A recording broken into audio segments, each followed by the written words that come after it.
Okay, so the last question we have for you is, so on your website there's a really, really, really long movie list. Yeah, So, yeah. how did you get into like watching movies? Oh, Because yeah. like right now, I don't really have the patience to like watch movies. Also, like I don't really have the time. Yeah.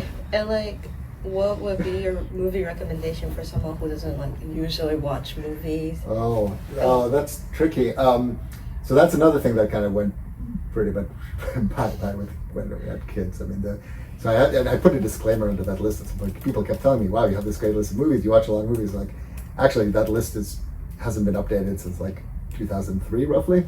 Well, my son was born in 2010, so I still watch. But my wife is not as into movies as I am, so we met in 04. So, like, it's definitely. So most of those movies are from my grad school and postdoc time. Did I have time to watch that many movies? I don't know. I mean, like, either do you have time to? I mean, but I don't know. I just really, again, it was part of it is having friends who were really into movies, and we just and you go down rabbit hole after rabbit hole. I mean, we didn't have Netflix back then or whatever, so it wasn't there wasn't. You actually had to go to the video store and get everything. But there were also great movie theaters. Both in Cambridge and in Berkeley, there was these awesome movie theaters we would go. So I just there's these big rabbit holes there. So it's like one time I discovered Hong Kong movies, and I kind of spent like a year watching as much Hong Kong cinema as I could, and then I went and discovered Bollywood, and I went into Bollywood. I think I started out with these very artsy European kind of. That's what my parents like, and so. But then discovered American indie movies in the early '90s, or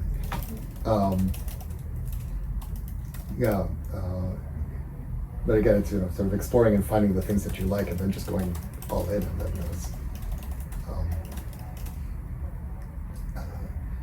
I don't know. I think it's so individual though what kind of movies people like. So I think that's why just trying a whole bunch of things, and maybe no one has time, but.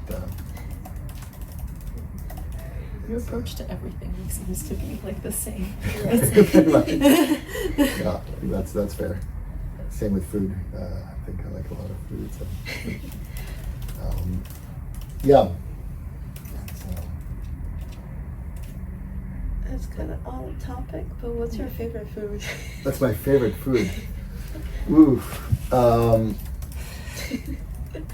That's tough. I mean, I think because I think of myself as someone who's very good at enjoying, like same with movies. Like I would make it a point of pride that I can enjoy any movie.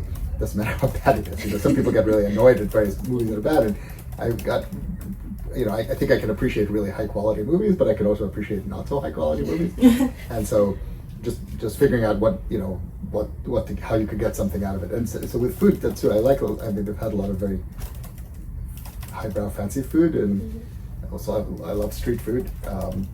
I guess the most recent foodie experience I had I visited Seoul in 2019, and I didn't know anyone really. I was just giving a good talk, and I was kind of sitting in this kind of dorm room and I was like feeling a little like am I just going to sit here and I'm in the middle of Seoul? It seems like a waste.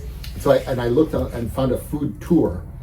And it was I never knew that was a thing, but it was like a walking tour of downtown Seoul, and they took us to like 5 or 6 different restaurants, each one which was specialized in this kind of food or that kind of food, and that was amazing.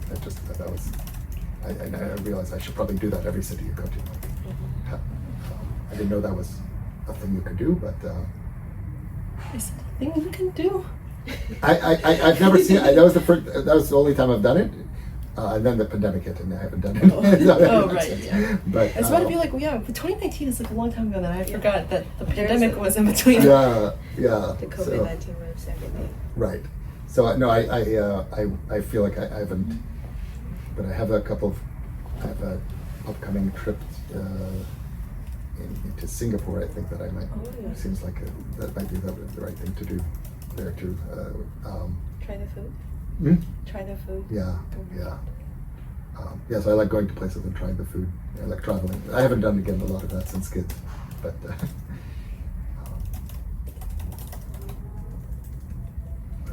I like Tex-Mex too. So you know that's you know.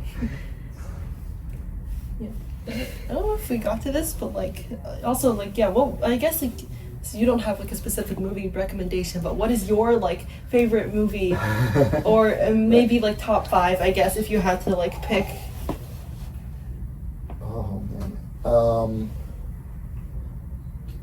I mean, I could tell you the ones I would say like 20 years ago. Like, I don't know if I have. I think 20 years ago I would say like I really loved these movies of Wong Kar-wai. It was from Hong Kong director. So like Ashes of Time, I think was one of the ones I really loved. There was I think it used to be that from this when I was a kid. I remember when I was in high school. I think there was this film called 8.5 by Fellini that I really loved, but I haven't watched it in 30 years, so I don't know. I really liked Pulp Fiction when it came out. I don't know. It's,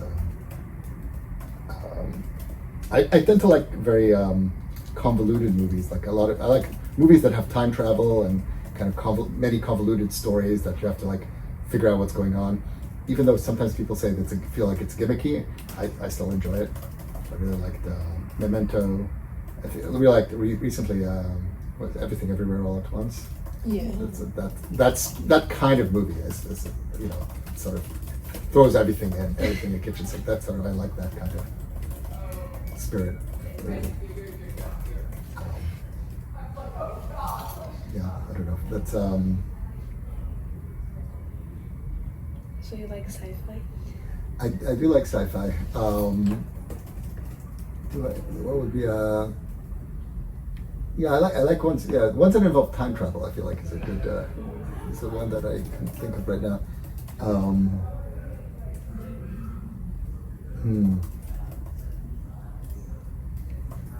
Yeah, I'm having a look.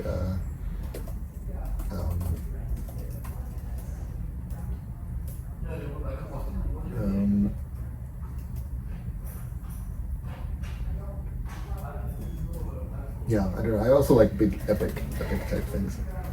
I guess I enjoyed the Dune movies that have come out, but it's not very original. Maybe.